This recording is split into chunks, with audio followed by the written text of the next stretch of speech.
എല്ലാ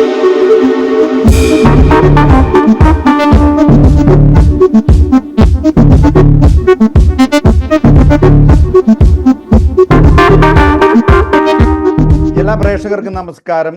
Indian എക്സ്ക്ലൂസീവിൻ്റെ people connecting around വേൾഡിലേക്ക് അവർക്കും സ്വാഗതം. ഇന്ന് നമ്മൾ അധികം സംസാരിക്കുന്ന ഒരു വിഷയത്തെക്കുറിച്ചാണ് സംസാരിക്കുന്നത്. അതായത് വഖഫ് നിയമവും അതിൻ്റെ പരിണിത ഫലങ്ങളും. ഇതിപ്പോൾ കേരളത്തിൽ ഉടനീളം എല്ലാവരും സംസാരിക്കുന്ന ഒരു വിഷയമാണ്. അപ്പോൾ ഈ വിഷയത്തെക്കുറിച്ച് വളരെ ദിവസങ്ങളായി ഞാൻ ഒരു ഇൻ്റർവ്യൂ നടത്തണമെന്ന് ആഗ്രഹിക്കുകയായിരുന്നു. അപ്പോൾ പലരും നമ്മുടെ തന്നെ ശ്രോതാക്കൾ നമ്മളോട് ആവശ്യപ്പെട്ടിരുന്നു. ഈ വഖഫ് നിയമം എന്ന് പറയുന്നതും അതിനെക്കുറിച്ച് ഗ്രാഹ്യമൊന്നും കാര്യമായിട്ടില്ല എന്ന് നമ്മളുടെ പ്രേക്ഷകരിൽ നിന്ന് നമുക്ക് ലഭിച്ചു. അപ്പോൾ അതിനു വേണ്ടിയിട്ട് ഞാൻ നമ്മളുടെ അതിൽ വളരെ പ്രഗത്ഭനായിട്ടുള്ള ഒരാളെയാണ് നമുക്കിന്ന് കിട്ടിയിരിക്കുന്നത്. Doctor Josekutty J Ozhukayil. ഇന്നത്തെ ഈ ചർച്ചയിലേക്ക് ഞാൻ അദ്ദേഹത്തെ പ്രത്യേകം സ്വാഗതം ചെയ്യുകയാണ്. സ്വാഗതം സാർ. നമസ്കാരം. നമസ്കാരം. സാറിനെ കുറിച്ച് തന്നെ സാർ തന്നെ ഒന്ന് വ്യക്തമായിട്ട് ഞങ്ങളോട് പറയാമോ? എന്തൊക്കെ ചെയ്യുന്നു, ഏതെല്ലാം കാര്യങ്ങളാണ്? അങ്ങ് അതോടൊപ്പം തന്നെ കത്തോലിക്ക കോൺഗ്രസിൻ്റെ ജനറൽ സെക്രട്ടറി ഒക്കെ ആണെന്ന് ഞാൻ അറിഞ്ഞു. അപ്പോൾ സാറിൻ്റെ എന്തെല്ലാം തലങ്ങളിലാണ് സാറ് പ്രവർത്തിക്കുന്നതെന്നൊന്ന് പറയാമോ? ഞാൻ പേര് പറഞ്ഞല്ലോ, ഡോക്ടർ ജോസുകുട്ടി ജെ ഒഴുകിയിൽ. ഞാൻ മൂവാറ്റുപുഴ നിർമ്മല കോളേജിൽ അധ്യാപകനായിരുന്നു. റിട്ടയർ ചെയ്തു. അതിനുശേഷം ഒരു സെൽഫ് ഫൈനാൻസിങ് കോളേജിലെ 3 വർഷം പ്രിൻസിപ്പലായിരുന്നു. ഇപ്പൊ ഞാൻ പൂർണ്ണമായും സാമൂഹ്യ പ്രവർത്തനത്തിലാണ്. കത്തോലിക്ക കോൺഗ്രസ് എന്ന് പറയുന്നത് സിറോ മലബാർ സഭയുടെ അൽമായ സംഘടനയാണ്. ആ അൽമായ സംഘടന ഇപ്പൊ ഗ്ലോബൽ ലെവലിലാണ് വർക്ക് ചെയ്യുന്നത്. ലോകത്തിലെ വിവിധ രാഷ്ട്രങ്ങളിൽ നമ്മുടെ ആൾക്കാരെ കണക്ട് ചെയ്തുകൊണ്ടിട്ട് കത്തോലിക്ക കോൺഗ്രസിന്റെ യൂണിറ്റുകൾ സ്ഥാപിച്ചിട്ടുണ്ട്. ഏതാണ്ട് 40ഓളം രാജ്യങ്ങളിൽ നമ്മളുടെ സാന്നിധ്യം ഇപ്പോൾ ഓൾറെഡി എസ്റ്റാബ്ലിഷ് ചെയ്യാൻ കഴിഞ്ഞിട്ടുണ്ട്. എല്ലാ രൂപതകളിലും നമുക്ക് രൂപതാ കമ്മിറ്റികളുണ്ട്. അതാണ് കത്തോലിക്ക കോൺഗ്രസ്. അതിന്റെ ഗ്ലോബൽ ജനറൽ സെക്രട്ടറിയാണ് ഞാനിപ്പോൾ. കാർഷിക മേഖലയിൽ കാർഷിക പ്രശ്നങ്ങളുമായി ബന്ധപ്പെട്ട കാര്യങ്ങളിൽ സജീവമായിട്ട് ഇടപെടുന്നുണ്ട്. ഭൂപ്രശ്നങ്ങൾ, അതുപോലെ തന്നെ കർഷകർ നേരിടുന്ന പ്രതിസന്ധികൾ, ഇതിലൊക്കെ നമ്മൾ സജീവമായി സംഘടനാ തലത്തിൽ തന്നെ ഇടപെടുന്നുണ്ട്. അതുകൊണ്ട് തന്നെ ഞാൻ കർഷക സംഘടനയിലും അംഗമാണ്. നമ്മളുടെ ഈ വഖഫ് നിയമം വളരെ സംവാദങ്ങളും കോൺട്രഡിക്ഷൻസും ഉള്ള ഒരു വിഷയമാണ്. അപ്പോൾ അതിലേക്ക് സാറ് സംസാരിക്കാൻ വന്നതിൽ തന്നെ ഞാൻ പ്രത്യേകം നന്ദി പറയുകയാണ്. സാറ്, നമ്മളുടെ ഈ ചോദ്യങ്ങളെല്ലാം വളരെ ചുരുങ്ങി തന്നെ ആൾക്കാർക്ക് മനസ്സിലാക്കാൻ വേണ്ടി എന്താണ് വഖഫ് നിയമം എന്ന് സാറിന് പറയാമോ? വഖഫ് എന്ന വാക്കിനെ കുറിച്ച് ആദ്യം മനസ്സിലാക്കേണ്ടതുണ്ട്. വഖഫ് എന്നതിന്റെ സമാന മലയാളത്തിൽ പറയാവുന്നത് ഉറപ്പിക്കുക, സ്ഥിരമാക്കുക എന്നൊക്കെയുള്ള അർത്ഥമാണെന്ന് എനിക്ക് തോന്നുന്നു. അങ്ങനെയാണ് ഞാൻ മനസ്സിലാക്കിയിട്ടുള്ളത്. മുസ്ലിം മതവിശ്വാസിയായിട്ടുള്ള ഒരാൾ അള്ളാഹുവിന് അദ്ദേഹത്തിന്റെ സ്വത്ത് ദാനം ചെയ്യുന്ന ആ പ്രോസസ്സിനാണ് വഖഫ് എന്ന് പറയുന്നത്. അങ്ങനെ ഒരിക്കൽ വഖഫായാൽ അത് എക്കാലത്തേക്കും വഖഫാണ്. Once waqf is always a waqf എന്നാണ്. ഒരു വഖഫായ ഒരു സ്ഥലം കൈമാറ്റം ചെയ്യാനോ അത് വേറൊരാൾക്ക് അവകാശപ്പെടുത്താനോ അല്ലെങ്കിൽ വേറൊരാളിലേക്ക് കൊടുക്കാനോ ഒന്നും പറ്റില്ല. അതെന്നും അള്ളാഹുവിന് സ്വത്തായിട്ട് കിട്ടും. വഖഫിൽ നിന്നുള്ള വരുമാനം വഖഫ് സമുദായവുമായി, അതായത് ഇസ്ലാം മതം, വിദ്യാഭ്യാസം, അത്തരം കാര്യങ്ങൾക്ക് വേണ്ടി വേണം അത് ഉപയോഗിക്കാൻ. മറ്റ് ബിസിനസ് കാര്യങ്ങൾക്കോ അതുപോലുള്ള കാര്യങ്ങൾക്കോ അത് ഉപയോഗിക്കാൻ പാടില്ല. ഇതാണ് വഖഫ് എന്ന് പറയുന്നത്. മറ്റുള്ള മതത്തിൽപ്പെട്ടവർക്കും ഈ സഹായങ്ങൾ കൊടുക്കാൻ അതിനകത്ത് പറയുന്നത് അത് ശരിയത്ത് നിയമത്തിന്റെ അടിസ്ഥാനത്തിൽ മാത്രമേ ആ തുക ചെലവഴിക്കാൻ പറ്റൂ. ശരിയത്ത് മുസ്ലിം പേഴ്സണൽ ലോയുടെയും ശരിയത്ത് നിയമത്തിന്റെ അടിസ്ഥാനത്തിൽ മാത്രമേ ചെലവഴിക്കാൻ സാധിക്കത്തുള്ളൂ. അപ്പോൾ ഇന്ത്യയിൽ നമ്മളിപ്പോൾ കണ്ടു, ഇത് ഈ നിയമം നമ്മൾ ഇന്ത്യയിൽ നമ്മളുടെ ജവഹർലാൽ നെഹ്റുവിൻ്റെ സമയത്താണ് ഈ നിയമം പാസ്സായത്. അതായത് ഇന്ത്യയിൽ വഖഫ് നിയമം ഏത് സാഹചര്യത്തിലാണ് അതൊരു ഗവൺമെന്റ് ഇടപെട്ട് ആ നിയമം പാസ്സാക്കാൻ ഇടയായത്? ഇന്ത്യയിലെ ജവഹർലാൽ നെഹ്റുവിന്റെ സമയത്തല്ല, 1913 ബ്രിട്ടീഷുകാരുടെ കാലത്താണ് ആദ്യം വഖഫ് നിയമം കൊണ്ടുവരുന്നത്. അത് കഴിഞ്ഞ് 1923 അതിന് വീണ്ടും അത് പരിഷ്കാരങ്ങൾ കൊണ്ടുവരികയും വഖഫ് നിയമത്തിന് ഭേദഗതി കൊണ്ടുവരികയും. അതിനുശേഷം 1954 ജവഹർലാൽ നെഹ്റുവിന്റെ ഗവൺമെന്റ് ഇന്ത്യയിലെ വഖഫ് ആക്ട് പാസ്സാക്കി. സ്വതന്ത്ര ഇന്ത്യയിലെ വഖഫ് ആക്ട് പാസ്സാക്കി. ആ വഖഫ് ആക്ട് അനുസരിച്ച് മുസ്ലിങ്ങൾ ആയിട്ടുള്ളവർ അള്ളാഹുവിന് ദാനം ചെയ്യുന്ന സ്വത്ത് വഖഫിന്റെ കീഴിലേക്ക് വരും.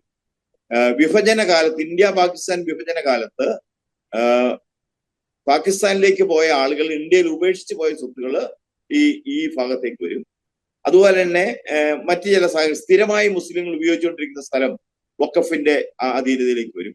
അതിനുവേണ്ടി ഒരു വഖഫ് ബോർഡ് രൂപീകരിച്ചു. വഖഫ് ബോർഡിന് വലിയ അധികാരങ്ങൾ കൊടുത്തിട്ടുണ്ട്. ആ വഖഫ് ബോർഡിന്റെ തീരുമാനങ്ങൾ അന്തിമമായിരിക്കും. ഈ വഖഫ് ബോർഡിന്റെ തീരുമാനങ്ങളിൽ പരാതി ഉണ്ടെങ്കിൽ നമുക്ക് പരാതിപ്പെടാനുള്ള സ്ഥലം വഖഫ് ട്രൈബ്യൂണലാണ്. അപ്പോൾ വഖഫ് ട്രൈബ്യൂണലാണ് നമുക്ക് അതിന്മേൽ ഇത് തരുന്നത്. ഇനി ഈ 1964 നിയമത്തിന്റെ പിന്നീട് വരുന്ന മേജർ ഭേദഗതി 1995 95 കൊണ്ടുവന്ന ഭേദഗതി അനുസരിച്ച് വഖഫ് ബോർഡിന്റെ ഉത്തരവ് അനുസരിക്കുവാൻ നമ്മുടെ റവന്യൂ ഡിപ്പാർട്ട്മെന്റുകൾ ബാധ്യസ്ഥമാണ്. എന്ന് വെച്ചാൽ വഖഫ് ബോർഡിന് കളക്ടറോടോ ഗവൺമെന്റിനോടോ ആവശ്യപ്പെട്ടാൽ അവരത് അനുസരിക്കാൻ ബാധ്യസ്ഥരാണ്. ശരിക്കും വഖഫിനെ ഇത് കേന്ദ്ര കൺകറന്റ് ലിസ്റ്റിൽ പെടുന്നതാണ്. കേരള സംസ്ഥാനത്തിനും അതിന്മേൽ നിയന്ത്രണങ്ങൾ കൊണ്ടുവരാം. പക്ഷെ കേന്ദ്ര നിയമത്തിന്റെ പരിധിക്കകത്ത് നിന്നുകൊണ്ട് മാത്രമേ അത് പറ്റുകയുള്ളൂ. വഖഫ് ആയി ഒരിക്കൽ പ്രഖ്യാപിക്കപ്പെട്ടാൽ പിന്നെ ഒരിക്കലും അത് വഖഫ് അല്ലെന്നാകുന്നില്ല. അത് ക്രയവിക്രയം നടത്താനോ അത് മറ്റാർക്കെങ്കിലും കൈമാറ്റം ചെയ്യാനോ പാടില്ല. അതുപോലെ തന്നെ വഖഫ് ബോർഡിന് ഒരു സ്ഥലം വഖഫാണെന്ന് തോന്നിയാൽ ആ സ്ഥലം വഖഫ് ബോർഡിന്റെ പ്രോപ്പർട്ടി ലിസ്റ്റിലേക്ക് എഴുതി ചേർക്കാനുള്ള സ്വാതന്ത്ര്യവും അധികാരവും വഖഫ് ബോർഡിനുണ്ട്. ആ സ്ഥലം ഒഴിപ്പിച്ചെടുക്കുവാനായിട്ട് ഗവൺമെന്റ് ബാധ്യസ്ഥരാണ്. വഖഫ് ബോർഡ് ആവശ്യപ്പെട്ടാൽ ആ സ്ഥലത്ത് നിന്ന് ആളുകൾ ഒഴിഞ്ഞു പോകണം. ആ സ്ഥലത്തിന്റെ കാര്യത്തിൽ എന്തെങ്കിലും പരാതി ഉണ്ടെങ്കിൽ അത് നമുക്ക് കൊടുക്കേണ്ടത് വഖഫ് ട്രൈബ്യൂണലാണ്. വഖഫ് ട്രൈബ്യൂണലിലുമുള്ളത് മുസ്ലിമുകൾ തന്നെയാണ്. ഒരു മുസ്ലിം മത നേതാവ് ഉൾപ്പെടെയുള്ള ആളുകളാണ്. ശരീഅത്ത് നിയമത്തിന്റെ അടിസ്ഥാനത്തിലാണ് അവരതിനെ കാണുന്നത്. അതിന്മേൽ പിന്നെ അപ്പീലിന് പോകാൻ പറ്റില്ല. അത് അന്തിമമാണ്. അതാണ് വഖഫ് നിയമത്തിന്റെ സംഗതികൾ എന്ന് പറയുന്നത്. അപ്പോൾ മുസ്ലിങ്ങൾ സ്ഥിരമായിട്ട് ഉപയോഗിച്ചുകൊണ്ടിരിക്കുന്ന സ്ഥലം അവർക്കത് വഖഫ് ആണെന്ന് വഖഫ് ബോർഡിന് തോന്നുന്ന സ്ഥലം അതുപോലെ തന്നെ അതെല്ലാം വഖഫായിട്ട് വരും. അത് തെളിവ് കൊടുക്കേണ്ടതും വഖഫ് അല്ലെന്ന് സ്ഥാപിക്കേണ്ട ഉത്തരവാദിത്തം ആരുടെ പ്രോപ്പർട്ടി ആണോ എടുക്കുന്നില്ല, പരാതിക്കാരനാണോ ആരാണോ അവരാണ്. അത് ശരിക്കും ഇന്ത്യൻ തെളിവ് നിയമത്തിനൊക്കെ വിരുദ്ധമാണ്. അത് നമ്മുടെ ഈ വഖഫ് ആക്ടിലെ വ്യവസ്ഥകൾ എന്ന് പറയുന്നത്. അല്ല, ഞാൻ ചോദിക്കുന്നത് വേറൊരു സംശയം. അതായത് ഇതൊരു മതപരമായിട്ടുള്ള ശരീഅത്ത് നിയമം എന്ന് പറഞ്ഞാൽ മുസ്ലിം മതത്തിൽ നിന്ന് വരുന്ന അവരുടെ ആചാരക്രമങ്ങളും അവരുടെ നിയമമാണ്, അവരുടെ പൊളിറ്റിക്കൽ ഒരു ആചാരമാണ്. അതെങ്ങനെയാണ് ഇന്ത്യയുടെ ബഹുത്തായിട്ടുള്ള ഈ ഒരു നിയമാവലിയിൽ നമ്മളുടെ ഒരു നിയമമായിട്ട് മാറുന്നത് എന്തുകൊണ്ടാണ്? അത് വാസ്തവത്തിൽ അതിനകത്തൊരു ശകലം കടന്നുകൈയുണ്ട്. അതായത് നമ്മുടെ ഈ ഭരണഘടന ആർട്ടിക്കിൾ 26 അനുസരിച്ച് ഓരോ മതവിശ്വാസിക്കും അവരുടെ വിശ്വാസം തുടരുന്നതിനും പരിപോഷിപ്പിക്കുന്നതിനും അവരുടെ സ്വത്തുക്കൾ സംരക്ഷിക്കുന്നതിനും ഉൾപ്പെടെയുള്ള കാര്യങ്ങളിൽ അവർക്ക് സ്വാതന്ത്ര്യവും അവകാശമുണ്ട്. അതുകൊണ്ട് തന്നെ ആർട്ടിക്കിൾ 26 ഉപയോഗിച്ചുകൊണ്ടാണ് ഈ വഖഫിന്റെ ഈ പുതിയ സംഗതികളെല്ലാം ഉണ്ടാക്കിയിരിക്കുന്നത്. യഥാർത്ഥത്തിൽ അത് നമ്മുടെ മറ്റുള്ളവരെ ഈ നിയമം എങ്ങനെ ബാധിക്കും എന്നുള്ളതോ മറ്റുള്ളവരുടെ മൗലിക അവകാശത്തെയും സ്വത്ത് സമ്പാദിക്കുന്നതിനുള്ള അവകാശങ്ങളെയും എങ്ങനെ ഹനിക്കുന്നു എന്നുള്ളതോ ഈ വഖഫ് ആക്ട് രൂപീകരിക്കുമ്പോൾ അവിടെ പരിഗണിക്കപ്പെട്ടിട്ടില്ല. അതുകൊണ്ട് തന്നെയാണ് വഖഫിന് ഇന്ന് ഇന്ത്യയില് ഏതാണ്ട് 8 ലക്ഷത്തിലധികം പ്രോപ്പർട്ടികളുണ്ട്. വഖഫ് 8 ലക്ഷത്തിലധികം പ്രോപ്പർട്ടികളുണ്ട്. 1.2 ലക്ഷം കോടി രൂപയുടെ ആസ്തിയുണ്ട് വഖഫിന്. ഇന്ന് ഏകദേശം 9.4 ലക്ഷം ഏക്കർ സ്ഥലം വഖഫിൻ്റെതായിട്ടുണ്ട്. അപ്പോ അതുപോലെ തന്നെ ലോകത്തിലെ തന്നെ ഏറ്റവും അധികം പ്രോപ്പർട്ടി സ്വന്തമായിട്ടുള്ള വഖഫ് എന്ന് പറയുന്നത് ഇന്ത്യയിലെ വഖഫ്. അത് ബഹുഭൂരിപക്ഷവും ഈ രീതിയിൽ തന്നെ അവര് സമ്പാദിച്ചതാണ്. ഇപ്പോ തമിഴ്നാട്ടിലൊരു ഗ്രാമം 1500 വർഷം പഴക്കമുള്ള ഒരു ക്ഷേത്രം ഉൾപ്പെടുന്ന ഒരു ഗ്രാമം വഖഫ് ബോർഡ് അവകാശപ്പെട്ടിരിക്കുകയാണ്. ദീർഘനാളായി ഈദ് സമയത്ത് പബ്ലിക് നിസ്കാരത്തിന് ഉപയോഗിച്ചിരുന്നു എന്ന പേരിൽ ബാംഗ്ലൂരിലെ വലിയൊരു മേഖല അവരുടെ സ്വന്തമായി വഖഫാക്കി അവർ കൈവശപ്പെടുത്തിയിരിക്കുക. അതുപോലെ തന്നെ ഡൽഹിയില് നിരവധി സ്ഥാപനങ്ങൾ, സർക്കാർ സ്ഥാപനങ്ങൾ ഉൾപ്പെടെയുള്ളത് വഖഫിൻ്റെതാണെന്ന് അവകാശപ്പെട്ട് ക്ലെയിം ചെയ്ത് കഴിഞ്ഞാൽ പിന്നെ അത് വഖഫിൻ്റെതല്ലാന്ന് ബാക്കിയുള്ളവർ തെളിയിക്കണം. അവരുടെ അതിന് രേഖകളൊന്നും ഉണ്ടാവില്ല. എങ്ങനെ രേഖകൾ ഉണ്ടാകുന്നു? ഇതിന്മേൽ ഒരു പരാതിപ്പെടണമെന്നുണ്ടെങ്കിൽ അത് അതിഭയങ്കരമായ വ്യവസ്ഥകളോടുകൂടി സുപ്രീം കോടതിയിൽ മാത്രമേ സാധിക്കുള്ളൂ. സാധാരണ ഒരു പൗരന് അത് ഒരു കാലത്ത് സാധിക്കുന്ന ഒരു കാര്യം അല്ല. ഞാൻ ചോദിക്കുന്നത്, നമ്മളിപ്പം ഈ സ്ഥലത്തിൻ്റെ വിക്രയം നടത്തുമ്പോഴത്തേക്ക് നമ്മൾ അതിൻ്റെ അടിയാധാരം എടുക്കാറുണ്ട്. എന്ന് പറഞ്ഞു കഴിഞ്ഞാൽ ഒരു ആർക്ക് വിറ്റു എന്നുള്ളത് അതറിയാൻ വേണ്ടി ഒരു 10-15 വർഷം മുമ്പ് വരെയുള്ളത്. അപ്പോൾ അതൊക്കെ വെച്ച് നമ്മൾ മേടിച്ച് കഴിയുമ്പോൾ ഇത് ഒരു യഥാർത്ഥ വ്യക്തിയുടെ സ്വത്തവകാശത്തിൽപ്പെട്ടതായിരുന്നു എന്നുള്ളത്. അപ്പം അതിനെങ്ങനെയാണ് അത് ചുമ്മാ ഈ പൊളിറ്റിക്കൽ ആയിട്ട് ഇപ്പോൾ ഇലക്ഷൻ വരുന്നതിൻ്റെ പേരിൽ പറഞ്ഞു വരുത്തുന്നതാണെന്ന് പറയുന്നു. അതായത് എൻ്റെ പ്രോപ്പർട്ടി ബോർഡ് വന്ന് ഒരു ദിവസം രാവിലെ ഒരു തെളിവുകളും ഇല്ലാതെ എൻ്റെ പ്രോപ്പർട്ടിക്കകത്ത് അത് വക്കഫിൻ്റെ പിന്നെ സ്വത്താന്നും പറഞ്ഞുകൊണ്ട് അങ്ങനെ നമുക്ക് അവകാശപ്പെടാൻ പറ്റുമോ? അവകാശപ്പെടാം. സാറ് ഈ സ്ഥലം വക്കഫിന് കൊടുത്തിരുന്നു എന്ന് പറഞ്ഞിരിക്കുന്നു എന്ന് ഒരാള് പറഞ്ഞാൽ മതി. അതായത് നമ്മുടെ ദേവസ്വം ബോർഡിന്റെ പോലെ തന്നെ ഈ ദേവസ്വം ബോർഡിനും ഇതേ നിയമങ്ങളുണ്ട്. കാരണം ഞാൻ അതിനുവേണ്ടി കേസിൽ പോയിട്ടുള്ളൊരു വ്യക്തിയാണ്. കാരണം ഞാൻ മേടിച്ച ഒരു പ്രോപ്പർട്ടി അത് ദേവസ്വത്തിൻ്റെ ആണെന്ന് പറഞ്ഞ് ഒരു വിശ്വാസി കേസ് കൊടുത്തു. അപ്പോൾ അതിനുശേഷം നമ്മളത് അല്ല എന്ന് തെളിയിക്കാൻ വേണ്ടി ഞാൻ തന്നെ പോകേണ്ട വന്നു. ഓക്കെ, ഇവിടെ അത് കുറച്ചുകൂടെ കടന്ന കയ്യിലാണ്. ഇവിടെ ഇത് പിന്നെ വക്കഫിന് കൊടുത്തിരിക്കുന്നു എന്ന് ഒരാൾ പറഞ്ഞതായി ഉള്ള ഡോക്യുമെന്റ് വന്നാലും മതി. 1923 ബ്രിട്ടീഷുകാർ കൊണ്ടുവന്നതിന്റെ അകത്ത് ഡീഡ് ഉണ്ടാകണമെന്നും ഡീഡ് രജിസ്റ്റർ ചെയ്യണമെന്നൊക്കെ ഉള്ള ഉണ്ടായിരുന്നു. 54 വന്നപ്പോൾ അത് ദുർബലമായി. 95 വന്നപ്പോൾ അതൊന്നും ആവശ്യമില്ല. വക്കഫ് ബോർഡിന് തോന്നിയാൽ മതി, വക്കഫ് ബോർഡിന് ഇത് വക്കഫിന്റെ സ്ഥലമാണെന്ന് വിശ്വസിക്കുവാൻ തക്ക കാര്യങ്ങൾ ഉണ്ടായിരിക്കുന്നു എന്ന് വക്കഫ് ബോർഡിന് തോന്നിയാൽ ആ സ്ഥലം വക്കഫിന് എടുക്കും. നടന്നു പോകുന്ന വഴിക്ക് വക്കഫിന് ഒരു ബോർഡിന് തോന്നുകയാണ് ഈ സ്ഥലം ഞങ്ങളുടെ ആയിരുന്നു തോന്നിയാൽ അത് അവർക്കാ. അതാ നമ്മൾ ഈ പറയുന്ന കാര്യങ്ങൾ. അതായത് അതിന്റെ മുകളിൽ വേറെ രേഖകളും നിയമങ്ങളും നിൽക്കില്ല. അല്ല, നമ്മൾ ഈ പറയുന്ന കാര്യങ്ങൾ വളരെ സംശയാസ്പദമായിട്ട് പ്രേക്ഷകർക്ക് ഒരുപക്ഷെ ഗ്രഹിക്കാൻ പറ്റുന്നതാണ്. പക്ഷേ ഈ പറയുന്ന കാര്യങ്ങളെല്ലാം യഥാർത്ഥമാണ് എന്നാണ് സാർ പറയുന്നത് അല്ലേ? എന്ന് പറഞ്ഞു കഴിഞ്ഞാൽ അതായത് ഒരാൾ പറഞ്ഞതിന്റെ പേരിൽ ഒരു പ്രോപ്പർട്ടിയെ നമുക്ക് അവകാശപ്പെടാമെന്നാണ് സാർ പറയുന്നത്. പറയണ്ട, വഖഫ് ബോർഡിന് ഇത് വഖഫിൻ്റെതാണെന്ന് വിശ്വസിക്കാൻ തക്ക കാരണങ്ങളുണ്ട്. ഇത് വഖഫിൻ്റെതാണ് എന്ന് വഖഫ് ബോർഡിന് തോന്നിയാൽ മതി, അവർക്ക് ആ സ്ഥലം പറഞ്ഞ് ലിസ്റ്റിൽപ്പെടുത്താം. അങ്ങനെ പ്രോപ്പർട്ടി ലിസ്റ്റിൽപ്പെടുത്തി ഓക്കെ പറഞ്ഞു. അപ്പൊ ഞാൻ പറഞ്ഞു വരുന്നത് ഇപ്പോൾ കേന്ദ്ര ഗവൺമെന്റ് ഇതിനു വേണ്ടിയിട്ടുള്ള മാറ്റങ്ങൾ വരുത്തുവാൻ വേണ്ടി അമെൻമെന്റ്സ് കൊണ്ടുവരുന്നുണ്ട് ഈ ന്യൂനപക്ഷങ്ങളുടെ അവകാശങ്ങളിലും ഈ വഖഫിന്റെ ആ നിയമത്തിലും. അപ്പോൾ അങ്ങനെ വന്നു കഴിയുമ്പോൾ ഏതെല്ലാം ഭേദഗതികളാണ് ഇതിനകത്ത് വരാൻ പോണത്? അതിൻ്റെ അകത്ത് വളരെയധികം ഭേദഗതികൾ കേന്ദ്ര സർക്കാർ കൊണ്ടുവന്നിട്ടുണ്ട്. അതായത് നിലവിലെ വഖഫ് നിയമത്തിനകത്തുണ്ടായിരുന്ന അപാകതകളൊക്കെ പരിഹരിക്കുന്നതിന് വേണ്ടി വഖഫ് ട്രൈബ്യൂണലിന്റെ ഘടനയിൽ തന്നെ അവർ മാറ്റങ്ങൾ വരുത്തിയിട്ടുണ്ട്. വഖഫ് ബോർഡിന്റെ ഘടനയിൽ മാറ്റം വരുത്തിയിട്ടുണ്ട്. അതുപോലെ തന്നെ മറ്റ് കാര്യമായ മാറ്റങ്ങൾ വരുത്തിയിട്ടുണ്ട്. അതില് ഒന്നാമത് വഖഫിന്റെ ചുമതല ഒരു മന്ത്രിക്കായിരിക്കും എന്ന് പറയുന്നത് പുതിയ വഖഫ് വരുമ്പോൾ. അതായത് കേന്ദ്ര സർക്കാരിന്റെ ചുമതലയുള്ള ഒരു മന്ത്രി അതിൻ്റെ അകത്ത് വരും. അതിൻ്റെ അകത്ത് പാർലമെന്റ് അംഗങ്ങള്, അതുപോലെ തന്നെ ദേശീയ പ്രാധാന്യമുള്ള വ്യക്തികള്, സുപ്രീം കോടതിയിൽ നിന്ന് റിട്ടയർ ചെയ്തിട്ടുള്ള ജഡ്ജ്, അതുപോലെ തന്നെ അത്തരത്തിലുള്ള ആൾക്കാരൊക്കെ അതിൻ്റെ അകത്ത് ഉണ്ടാകും. അതുപോലെ ഇവര് മുസ്ലിംസ് ആയിരിക്കണമെന്ന് നിർബന്ധമില്ല. ഈ MP മാര് MLA മാരൊന്നും. മറ്റേ നേരത്തെ കണക്കനുസരിച്ച് മുസ്ലിങ്ങൾക്ക് മാത്രമേ ഇതിനകത്തേക്ക് വരാൻ പറ്റുമായിരുന്നു. ഇപ്പോഴത്തെ നിലയനുസരിച്ച് മുസ്ലിങ്ങൾ ആയിരിക്കണമെന്നില്ല ഈ ഒഫീഷ്യേറ്റിംഗ് ആയിട്ടുള്ള ആളുകൾ. അതുപോലെ തന്നെ ഇതിനകത്ത് 2 വനിതകൾ ഉണ്ടായിരിക്കണമെന്നും 2 അമുസ്ലിങ്ങൾ ഉണ്ടായിരിക്കണമെന്നും വ്യവസ്ഥ ചെയ്തു.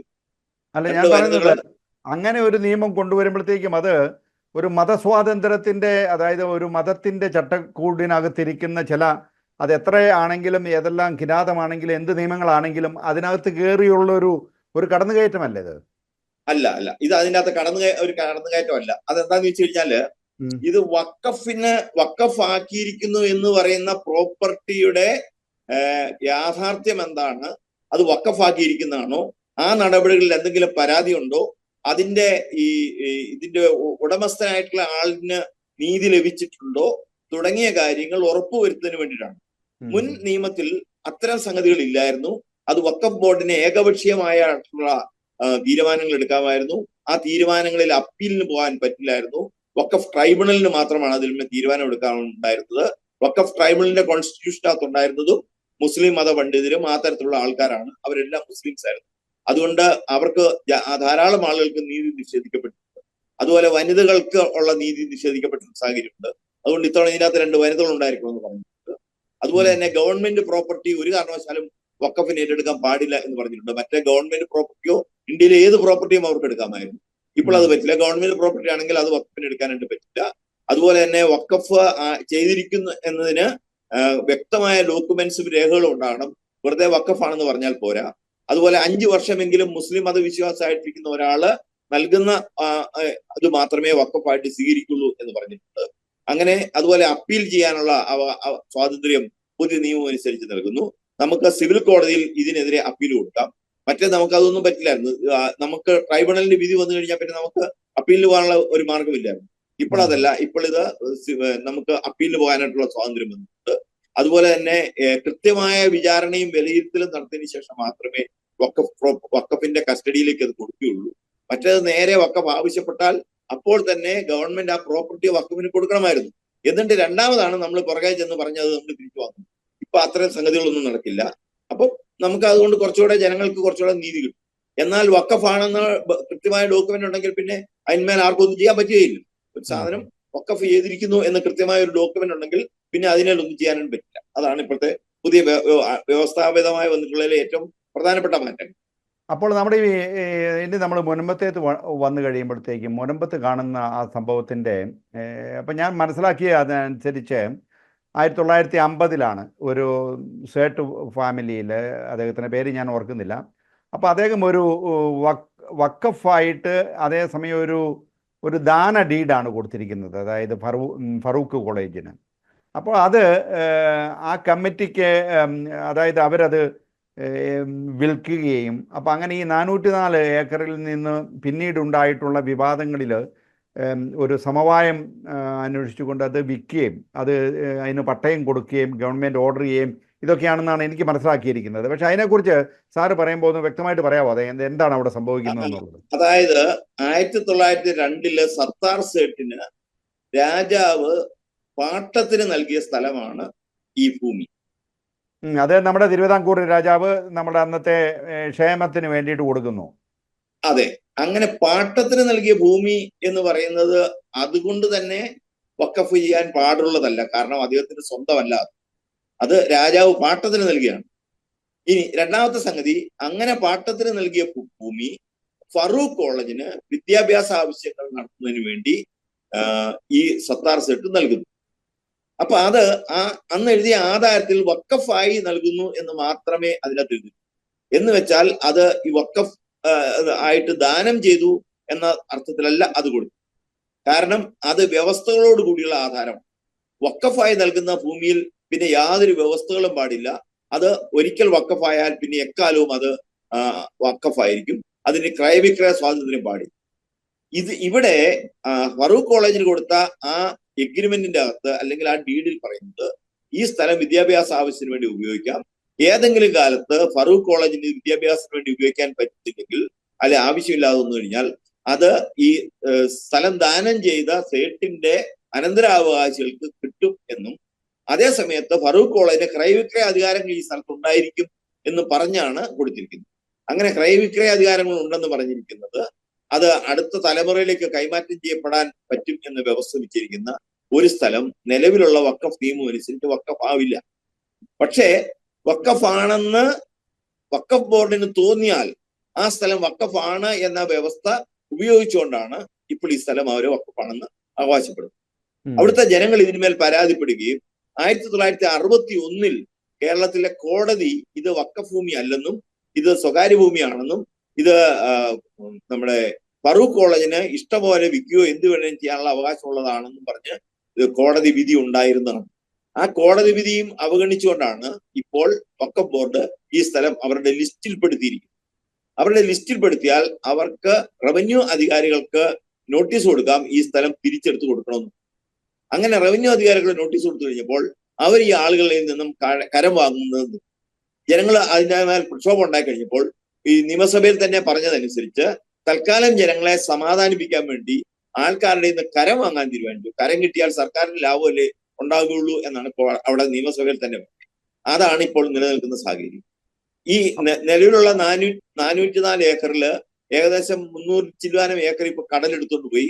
ബാക്കി 100 ചില്ലുവാനം ഏക്കർ മാത്രമാണ് ഇപ്പോൾ അവിടെ ഉള്ളത്. 610 കുടുംബങ്ങൾ അവിടെ താമസിക്കുന്നു. വേറെയും പ്രോപ്പർട്ടി ഉണ്ട്. ഈ 610 കുടുംബങ്ങൾക്ക് അവിടെ താമസിക്കാനുള്ള അവകാശം കിട്ടിയാൽ പോരാ, അവരിത് ഫറൂഖ് കോളേജിൽ നിന്ന് വില കൊടുത്തു വാങ്ങിയതാണ്. ഇവിടെ പ്രസക്തമാകുന്ന മറ്റൊരു കാര്യം കൂടിയുണ്ട്. സത്താർ സേട്ടിന് രാജാവ് ഈ സ്ഥലം ദാനം ചെയ്യുമ്പോൾ അതിനു മുമ്പ് മുതൽ തന്നെ തലമുറകളായി അവിടെ ഈ ആളുകൾ താമസിക്കുന്നുണ്ടായിരുന്നു. ഈ ആളുകളെ അവിടെ നിന്ന് ഇറക്കി വിടണമെന്നോ ഇവരെ ഒഴിവാക്കിക്കൊണ്ട് സത്താർ സേട്ട് എന്തെങ്കിലും ചെയ്യണമെന്നോ രാജാവ് പോലും വിചാരിച്ചിട്ടുണ്ടാവില്ല. കാരണം അന്ന് ഈ ആൾക്കാരൊക്കെ അവിടെ താമസിക്കുന്നു.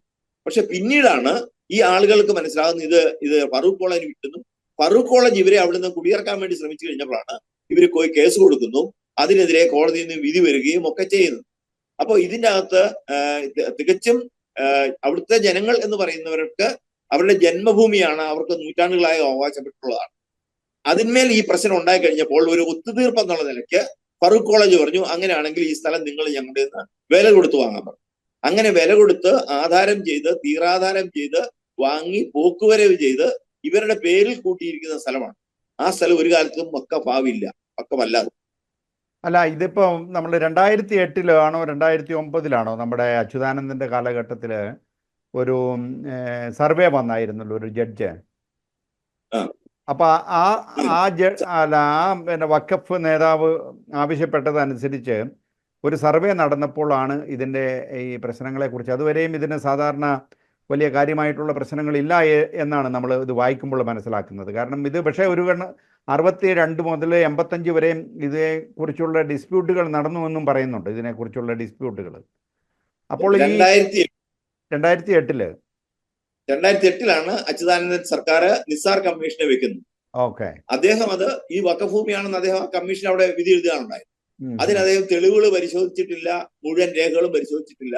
അതല്ലാതെ ഏകപക്ഷീയമായ ഒരു കമ്മീഷൻ റിപ്പോർട്ടാണ്. ആ കമ്മീഷൻ റിപ്പോർട്ട് ഒരു കാരണവശാലും അംഗീകരിക്കാവുന്നതല്ല. അങ്ങനെ ഒരു കമ്മീഷൻ വന്നു റിപ്പോർട്ട് എഴുതിയാൽ ആ കമ്മീഷൻ പരിശോധിച്ച രേഖകള്, ആ കമ്മീഷൻ നിഗമനത്തിലെത്തിയ കാരണങ്ങള്, അതിന് പിന്നിലുള്ള യുക്തികള്, ഇതെല്ലാം പരിശോധിക്കപ്പെടണം. അങ്ങനെ പരിശോധിക്കപ്പെട്ടിട്ടാണ് കമ്മീഷന്റെ റിപ്പോർട്ട് സ്വീകാര്യമാണോ അല്ലയോ എന്ന് തീരുമാനിക്കേണ്ടത്. ഗവൺമെന്റ് അത്തരത്തിലുള്ള നടപടികളൊന്നും സ്വീകരിക്കാതെ കമ്മീഷൻ റിപ്പോർട്ട് നേരെ അങ്ങ് സ്വീകരിക്കുകയാണ് ചെയ്തിട്ടുള്ളത്. അതുകൊണ്ട് തന്നെ ആ കമ്മീഷൻ റിപ്പോർട്ട് തള്ളിക്കളയണമെന്നാണ് ജനങ്ങൾ അവിടെ ഉള്ളവർ പറയുന്നത്. കാരണം അത് വസ്തുതകൾ കാണാത്ത ഒരു കമ്മീഷൻ റിപ്പോർട്ട്. അപ്പോൾ ഇപ്പോഴത്തെ അവസ്ഥയിൽ സാറിനെ സംബന്ധിച്ചിടത്തോളം ഇതൊരു നിയമപ്രശ്നമാണോ അതൊരു രണ്ട് മതങ്ങൾ തമ്മിലുള്ള ഒരു പ്രശ്നമാണോ? അല്ല, മതങ്ങൾ തമ്മിൽ ഒരു പ്രശ്നവുമില്ല. മതമല്ല ഇവിടുത്തെ വിഷയം. ഇവിടെ വഖഫ് ബോർഡ് എന്ന് പറയുന്നത് മതവുമായി ആ തരത്തിൽ പറഞ്ഞു കഴിഞ്ഞാൽ മതമല്ല അത്. കാരണം വഖഫ് ബോർഡുമായി ധാരാളം മുസ്ലിങ്ങൾ കേസ് നടത്തുന്നുണ്ട്. എറണാകുളത്ത് തന്നെ ഒരു മുസ്ലിം കുടുംബം, ഈ സത്താർ സേട്ടിന് തന്നെ പിന്തുടരപ്പെട്ട ഒരു കുടുംബം ഇപ്പൊ വഖഫിനെതിരെ കേസ് കൊടുത്തിട്ടുണ്ട്. കാരണം ഇവര് മുസ്ലിങ്ങളുടെ സ്വത്തും പിടിക്കുന്നുണ്ട്, മറ്റുള്ളവരുടെ മറ്റു മതക്കാരുടെ സ്വത്തും പിടിക്കുന്നുണ്ട്. അപ്പൊ അതുകൊണ്ട് ഇതൊരു മതപ്രശ്നമല്ല. മതപ്രശ്നമാണെങ്കിൽ പിന്നെ മുസ്ലിങ്ങൾ ഒരിക്കലും വഖഫ് ബോർഡിനെതിരെ പരാതിപ്പെടേണ്ടി വരുന്നില്ല. ഇത് ശരിക്കും ഈ 1995 ഉണ്ടാക്കിയ നിയമത്തിന്റെ പ്രശ്നമാണ്. ആ നിയമത്തിന്റെ പ്രശ്നമായതുകൊണ്ട് ആ നിയമത്തിന്റെ ഒരു അമെന്റ്മെന്റ് ഉണ്ടായെങ്കിൽ മാത്രമേ ഈ പ്രശ്നത്തിന് പരിഹാരം ഉണ്ടാക്കാൻ പറ്റുള്ളൂ. താൽക്കാലികമായി മുൻപത്തെ സംബന്ധിച്ചിടത്തോളം അതുപോലുള്ള ഒരു അമെന്റ്മെന്റ് വരണമെങ്കിൽ അത് കേന്ദ്ര ഗവൺമെന്റിന്റെ അമെന്റ്മെന്റ്സിനകത്ത് വരുമെന്നാണോ പറയുന്നത് സാറ്?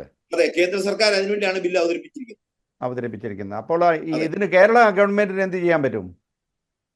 കേരള ഗവൺമെന്റ് ഇപ്പൊ ചെയ്തിരിക്കുന്നത് ഈ കേന്ദ്ര സർക്കാരിന്റെ കേന്ദ്ര സർക്കാർ അമെന്റ്മെന്റ് നടത്തില്ല എന്നാണ് പറഞ്ഞത്. ഈ കാര്യത്തിൽ കേരള സർക്കാർ ഇപ്പൊ ചെയ്യാൻ പോകുന്നത് ഈ വഖഫ് ആണെന്ന് വഖഫ് ബോർഡ് അവകാശപ്പെട്ട ഭൂമിക്ക് പകരം ഭൂമി കൊടുത്തുകൊണ്ട് ഒരു നീക്കുപോക്ക് നടത്താനുള്ള ഒരു ശ്രമമാണ് ഇപ്പൊ നടത്തുന്നതെന്നാണ് നമുക്ക് മനസ്സിലാക്കാൻ കഴിയുന്നത്. പൂർണ്ണമായിട്ട് ശരിയാണോന്ന് അറിയത്തില്ല. അതായത് വഖഫ് ബോർഡിന്റെ അവകാശവാദത്തെ അംഗീകരിച്ചുകൊണ്ട് വഖഫ് ബോർഡിന്റെ ഈ സ്ഥലത്തിന് പകരം വേറൊരു സ്ഥലത്ത് ഭൂമി നൽകി ഈ പ്രശ്നം തീർക്കാമെന്നാണ് ഇപ്പൊ തൽക്കാലം കേരള സർക്കാർ എടുക്കാൻ പോകുന്നത് എന്നൊരു സൂചന നമുക്ക് ചില കേന്ദ്രങ്ങളിൽ നിന്ന് കിട്ടിയിട്ടുണ്ട്.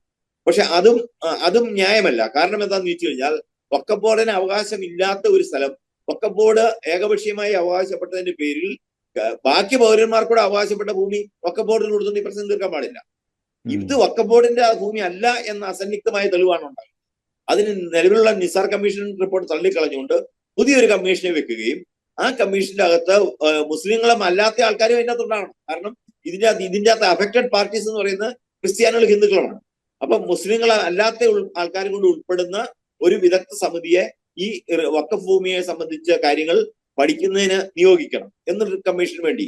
അതിൽ ഈ ഭൂമിയുമായി ബന്ധപ്പെട്ട് ഇതിനു മുമ്പ് നടന്നിട്ടുള്ള വ്യവഹാരങ്ങളും കോടതി വിധികളും കൂടി പരിഗണിച്ചുകൊണ്ട്, കോടതി വിധി എന്ന് പറഞ്ഞാൽ അതൊരു വലിയ വിചാരണയ്ക്ക് ശേഷം ഉണ്ടാകുന്നുണ്ട്, കോടതി വിധികളൂടെ പരിഗണിച്ചുകൊണ്ട് ഈ കാര്യത്തിലുള്ള ഒരു റിപ്പോർട്ട് സമർപ്പിക്കാൻ വേണ്ടി പുതിയ കമ്മീഷനോട് ആവശ്യപ്പെട്ടു. അങ്ങനെ വേണമെങ്കിൽ അത് ചെയ്ത് ആ പുതിയ കമ്മീഷൻ റിപ്പോർട്ടിനെ ആശ്രയിച്ചുകൊണ്ട് പോകാൻ പറ്റും. അതല്ലെന്നുണ്ടെങ്കിൽ ഗവൺമെന്റിന് തന്നെ ഡിക്ലെയർ ചെയ്യാം ഇത് വഖഫ് ഭൂമി അല്ലെന്ന്. കാരണം ഗവൺമെന്റിന്റേതായ മെക്കാനിസം ഉപയോഗിച്ചുകൊണ്ട് ഇത് വഖഫ് ഭൂമി അല്ലെന്നും ഈ ഭൂമി തിരിച്ചു കൊടുക്കാൻ പറ്റില്ലെന്നും പറയാം. അപ്പൊ കർണാടക സർക്കാർ അങ്ങനെ ചെയ്തു. കർണാടകത്തിലെ ഒരു ഗ്രാമത്തിൽ 1500 ഏക്കർ സ്ഥലത്തിന് വഖഫ് ക്ലെയിം ഉന്നയിച്ചു കഴിഞ്ഞപ്പോൾ കർണാടക സർക്കാർ പറഞ്ഞു അത് വഖഫ് ഭൂമിയല്ല, ആ ഭൂമി ഒരു കാരണവശാലും വഖഫിന് പിടിച്ചെടുത്ത് തരില്ല എന്ന് പറഞ്ഞ് വഖഫ് ബോർഡുമായി ബന്ധപ്പെട്ട ചില വ്യക്തി താല്പര്യങ്ങളുടെ പേരിൽ ചില ഉദ്യോഗസ്ഥന്മാർ അമിത താല്പര്യം കാണിച്ചുകൊണ്ട് നോട്ടീസ് കൊടുത്തു. ആ ഉദ്യോഗസ്ഥന്മാർക്കെതിരെ നടപടി സ്വീകരിക്കാൻ ഇപ്പൊ കർണാടക സർക്കാർ ആവശ്യപ്പെട്ടിരിക്കുകയാണ്. അപ്പൊ സംസ്ഥാന സർക്കാരിന് ഇടപെടണമെങ്കിൽ ഇടപെടാൻ ആവശ്യമായ വകുപ്പുകളുണ്ട് ഈ ജനങ്ങൾക്ക് നീതി ഉറപ്പാക്കുന്നതിന് വേണ്ടി. ഗവൺമെന്റ് അത് ഇടപെടുമോ എന്നുള്ളതാണ് പ്രശ്നം. പിന്നെ മാത്രമല്ല, ഇതിനോടനുബന്ധിച്ച് റിസോർട്ട് ലോബികളും പിന്നെ പൊളിറ്റിക്കൽ സംഘടനകളുടെയും ഒരു പ്രകടനം നമ്മൾക്ക് കാണാൻ പറ്റും. അതിനകത്ത് എത്രമാത്രം സത്യമുണ്ട്? കാരണം ഇതിനോടനുബന്ധിച്ച് മുനമ്പത്ത് തന്നെ അവിടെ വളരെയധികം റിസോർട്ടുകൾ ഉണ്ടെന്നാണ് പറയുന്നത്. അത് നേരാണോ? അത് മുനമ്പം എന്ന് പറയുന്ന ഒരു കടൽത്തീര പ്രദേശമാണ്. കടൽത്തീര പ്രദേശത്തിന് ടൂറിസത്തിന് ധാരാളം പൊട്ടൻഷ്യൽ ഉള്ള ഒരു സ്ഥലമാണ്. അപ്പൊ സ്വാഭാവികമായും അവിടെ റിസോർട്ടുകൾ വരും. ആ റിസോർട്ടുകൾ ഉണ്ടാക്കിയിരിക്കുന്ന സ്വകാര്യ ഭൂമിയിലാണ്. അവർക്ക് റിസോർട്ടുകൾ ഉണ്ടാക്കാൻ അവകാശമുള്ള ഭൂമിയിൽ അവർ റിസോർട്ടുകൾ ഉണ്ടാക്കിയിട്ടുണ്ട്. അത് ധാരാളം ആളുകൾക്ക് തൊഴിൽ കൊടുക്കുന്ന ഒരു സംവിധാനവുമാണ്. ഇത് റിസോർട്ട് മാഫിയയുടെ കയ്യിലാണെന്ന് വരുത്തിക്കൊണ്ട് ഈ സാധാരണക്കാരായ ജനങ്ങളുടെ സമരത്തെ ദുർബലപ്പെടുത്താൻ വേണ്ടിയിട്ടുള്ള ഒരു ആരോപണം മാത്രമാണ് ഇതിൻ്റെ അകത്ത് റിസോർട്ട് ലോബി ഉണ്ടെന്നത്. ഈ 620-610 കുടുംബങ്ങൾ അധിവസിക്കുന്ന ഈ ഭൂമിക്കകത്ത് വളരെ കുറച്ച് റിസോർട്ടുകൾ ഇല്ലെന്ന് പറയുന്നില്ല, വളരെ കുറച്ച് റിസോർട്ടുകളേ ഉള്ളൂ. ഒരു മാഫിയ മാതിരി ആക്ട് ചെയ്യാൻ മാത്രമുള്ള റിസോർട്ടുകൾ അവിടെ ഇല്ല. യഥാർത്ഥത്തിൽ ഇത് സാധാരണക്കാരായ കടലിൽ പോയി മീൻ പിടിച്ചുകൊണ്ട് മത്സ്യബന്ധനം നടത്തിക്കൊണ്ട് ജീവിക്കുന്ന സാധാരണക്കാരായ ജനങ്ങളുടെ അവകാശങ്ങളിൽ മേലുള്ള യാതൊരുവിധ നീതിയും ഇല്ലാത്ത കടന്നുകയറ്റമാണ് വഖഫ് നടത്തിയിരിക്കുന്നത്. അതിനെതിരെ ഞങ്ങൾ കത്തോലിക്ക കോൺഗ്രസ് അതിശക്തമായ പ്രക്ഷോഭങ്ങളും സമരപരിപാടികളൊക്കെ നടത്തിക്കൊണ്ടിരിക്കുകയാണ്. അത് ഒരു കാരണവശാലും ഇത് വഖഫ് ഭൂമിയാണെന്നുള്ള ആ ഒരു നിഗമനത്തിൽ പോകാനായിട്ട് അനുവദിക്കാനായിട്ട് സാധ്യത. ഇപ്പോൾ ഗവൺമെന്റ് ഈ 18-ാം തീയതി സർവകക്ഷി യോഗം എന്തോ വിളിച്ചിരുന്നല്ലോ സംഗതി, ഇതിനെക്കുറിച്ച് ചർച്ച ചെയ്യാൻ വേണ്ടിയിട്ട്. അത് മാറ്റിവെച്ചു, 27-ാം തീയതിയിലേക്ക് ആക്കിയെന്ന് തോന്നുന്നു അല്ലേ? അപ്പം ഇങ്ങനെ മതങ്ങൾ തമ്മിൽ, ഇപ്പം ക്രിസ്ത്യാനികൾ, മുസ്ലിമുകൾ, ഹിന്ദുക്കൾ, ഇവര് തമ്മിൽ ഒരു ചർച്ച നടത്തിയോണ്ട് ഇതിനകത്ത് ഒരു പരിഹാരം കാണാൻ പറ്റുമോ? ഇല്ല, മുസ്ലിം എന്ന് പറയുന്നവരല്ല ഇതിന്റെ അകത്ത് ആൾക്കാർ. വഖഫ് ബോർഡാണ്. Board, okay. വഖഫ് ബോർഡ് എന്ന് പറയുന്ന ഒരു എൻറ്റിറ്റി ഉണ്ട്. അല്ല, ഞാൻ പറയുന്നത് അപ്പം അതിന് നിയമപരമായിട്ടുള്ള ഒരു ഓർഡർ ഇല്ലെങ്കിൽ നാളെ ഇത് മാറിക്കഴിഞ്ഞ് ഇപ്പോൾ നമ്മളൊരു സമവായത്തോടു കൂടി ഇതിനെ നമ്മൾ പരിഹരിച്ചു കഴിഞ്ഞ് നാളെ ഇതിൻ്റെ തലപ്പത്ത് വേറെ ആൾക്കാർ വന്നു കഴിഞ്ഞാൽ ഇത് പിന്നെയും ഒരു പ്രശ്നമായിട്ട് മാറാം. ഇതിന് ശാശ്വതമായിട്ടുള്ളൊരു മാറാവുന്നതാണ്. താൽക്കാലിക നീക്കുപോക്കുകളൊന്നും ഒരിക്കലും ഗുണം ചെയ്യത്തില്ല. അപ്പൊ സാറിനെ ഓക്കെ.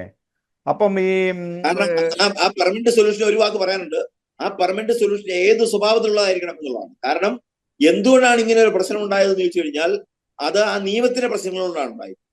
കാരണം വഖഫിന്റെ വ്യവസ്ഥകൾക്ക് വിരുദ്ധമായ രീതിയിൽ നടത്തിയിട്ടുള്ള ഒരു കൈമാറ്റത്തെ ആ കൈമാറ്റത്തിലെ വ്യവസ്ഥകൾ അംഗീകരിക്കാതെ വഖഫ് ആണെന്ന് തോന്നിയാൽ വഖഫ് ആകും എന്ന വകുപ്പ് വെച്ചുകൊണ്ട് വഖഫ് ആക്കിയിരിക്കുന്ന ഒരു സ്ഥലമാണ്. അതുകൊണ്ട് തന്നെ ആ നിയമത്തിനകത്താണ് പ്രശ്നം. ആ നിയമം മാറിയില്ലെങ്കിൽ ഇനിയും വേറെ സ്ഥലങ്ങളിൽ ഇതേമാതിരിയുള്ള അവകാശവാദങ്ങൾ ഉണ്ടാവും.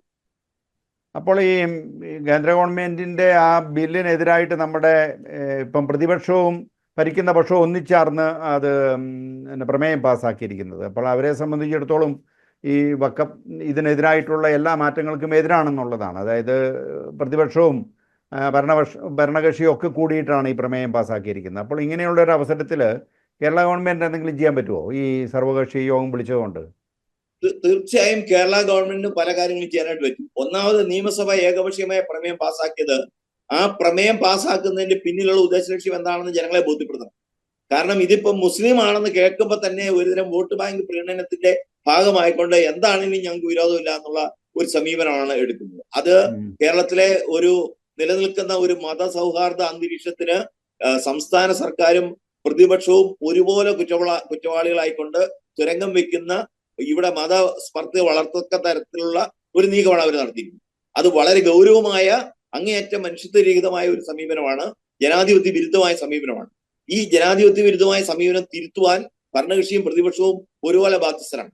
അതിന് പകരം ഏതെങ്കിലും ഒരാൾ എന്തെങ്കിലും പറഞ്ഞു കഴിഞ്ഞാൽ നാളെ മുസ്ലിങ്ങളുടെ വോട്ട് തങ്ങൾക്ക് കിട്ടിയില്ലല്ലോ എന്ന് പേടിച്ചുകൊണ്ടാണ് ഇവരിത് ചെയ്യുന്നത്. ഇവിടെ എന്താണ് യഥാർത്ഥത്തിലുള്ള വസ്തുത എന്ന് വിശകലനം ചെയ്തുകൊണ്ട് അതിന്റെ അടിസ്ഥാനത്തിൽ ഒരു തീരുമാനത്തിലെത്താനായിട്ട് ഈ ആളുകൾ തയ്യാറാണ്. അതാണ് നമുക്ക് ഇതിനകത്ത് പറയാനുള്ള ഏറ്റവും പ്രധാനപ്പെട്ട കാര്യം. ഇതിനകത്ത് മതവിദ്വേഷത്തിന്റെയും മതസ്പർദ്ധയുടെയും ഒരു ഘടകവുമില്ല. ഇതിനകത്ത് വളരെ മനുഷ്യത്വരഹിതമായി ഏകപക്ഷീയമായി അടിച്ചേൽപ്പിക്കപ്പെടാവുന്ന തരത്തിൽ പെരുമാറുവാൻ വഖഫ് ബോർഡിനെ അധികാരപ്പെടുത്തുന്ന നിയമത്തിന്റെ പ്രശ്നമാണ്. ഇപ്പോൾ വളരെ വർഷങ്ങളായിട്ട് അവിടെ താമസിക്കുന്നവർ, അതായത് ജനറേഷൻ തന്നെ അവിടെ താമസിച്ചിട്ടുണ്ട്. അപ്പോൾ അവരോട് ഇറങ്ങിപ്പോവുക എന്ന് പറയുന്നത് എനിക്ക് തോന്നുന്നില്ല അതൊരു മാനുഷികമായിട്ടുള്ള ഒരു പരിഹാരമാണെന്നുള്ളത്. കാരണം അത് വളരെ ഒരു പ്രശ്നം നിറഞ്ഞ ഒരു വേദികളിലേക്ക് അതിനെ കൊണ്ടുപോകും. അപ്പോൾ നമ്മളെ സംബന്ധിച്ചിടത്തോളം ഇവിടെ പറയാനുള്ളത് ഇതൊരു വർഗീയ കലാപമായിട്ട് മാറാതിരിക്കുക എന്നുള്ളതാണ്. കാരണം ഇതൊരു നിയമത്തിൻ്റെ അടിസ്ഥാനത്തിൽ തന്നെ ഇതിനെ മുന്നോട്ട് കൊണ്ടുവന്ന് ഈ നിയമങ്ങളുടെ മാറ്റങ്ങൾ വരുത്തണമെങ്കിൽ മാറ്റങ്ങൾ വരുത്തണം. അതിനെല്ലാവരും കൂടെ സഹകരിച്ചാലേ നടക്കത്തുള്ളൂ. കാരണം ഇതൊരു പലർക്കും ഇതുപോലെയുള്ള നിയമങ്ങളിൽ എങ്ങനെ മാറ്റം വരുത്താമെന്ന് അത് നിയമജ്ഞരാണ് നമ്മളോട് പറയേണ്ടത്. നമുക്ക് ഒരുപക്ഷെ ഇതിനെക്കുറിച്ച് ആവശ്യമായിട്ടുള്ള ബോധമില്ലായിരിക്കും ഒരു കണക്കിന്. അപ്പോൾ എന്തൊക്കെ തന്നെയാണേലും ഇന്നത്തെ ഞങ്ങളുടെ ഈ ഡിബേറ്റ് ഞങ്ങൾ ഏതാനും കാര്യങ്ങൾ നിങ്ങളോട് പറയുവാൻ വേണ്ടി ശ്രമിച്ചു. അപ്പോൾ നിങ്ങൾ ഒരുപക്ഷെ ഞങ്ങളോട് ഒത്തൊരുമിക്കാം.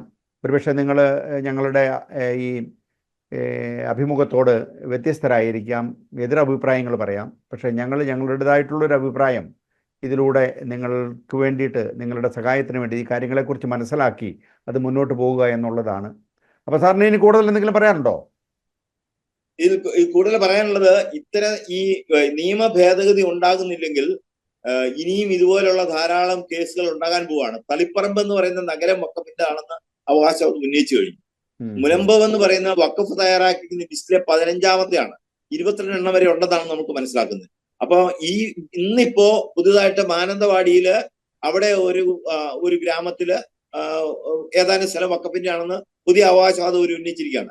അവിടെയും ദീർഘനാളായ ആളുകൾ താമസിക്കുന്നതും അവർക്ക് ഗവൺമെന്റ് പട്ടയം കൊടുത്തിരിക്കുന്നതുമായ ഭൂമിയാണ്. അപ്പൊ ഇങ്ങനെ ഓരോരോ സ്ഥലങ്ങളിൽ ഇനിയും ഇത്തരം വിഷയങ്ങൾ ഉണ്ടായി വരും. വ്യക്തിപരമായ വൈരാഗ്യത്തിന്റെ പേരിൽ പോലും വേണമെങ്കിൽ ഒരു സ്ഥലം വഖഫാക്കി മാറ്റാനായിട്ട് കഴിയും. അതുപോലെ തന്നെ സ്ത്രീകളുടെ നിയമങ്ങൾ, സ്ത്രീകളുടെ അവകാശങ്ങൾ പരിഗണിക്കപ്പെടാതെ പോകുന്നുണ്ട്. വഖഫ് ട്രൈബ്യൂണലിൽ കേസ് ചെന്നു കഴിഞ്ഞാൽ അനേക വർഷത്തേക്ക് ആ കേസിന് തീരുമാനം ഉണ്ടാകാതെ പോവാണ്. അപ്പൊ ഒരു തലമുറ കഴിഞ്ഞ് അടുത്ത തലമുറയാകുമ്പോഴത്തേക്ക് അവരത് ഉപേക്ഷിച്ചു പോകും.